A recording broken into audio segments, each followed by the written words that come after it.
నిన్ను కని నేను నిన్ను పెంచితే సాతాను మాయలో పడిపోయావు. నిన్ను రక్షించాలని యేసును పంపితే సిలువేసిన చూస్తూ ఉన్నాను. నీ పాపానికి నన్ను దూరం చేసిన క్షమించాలని ఎప్పుడు అనుకున్నాను.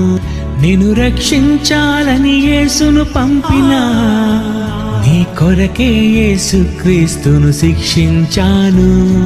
నన్ను చూడాలని అయినా రారా, నాతో ఉండుటకు నూరారా, నీతో భూమిపై ఉన్నారారా, నీ తండ్రిని నన్ను పిలువు నూరారా.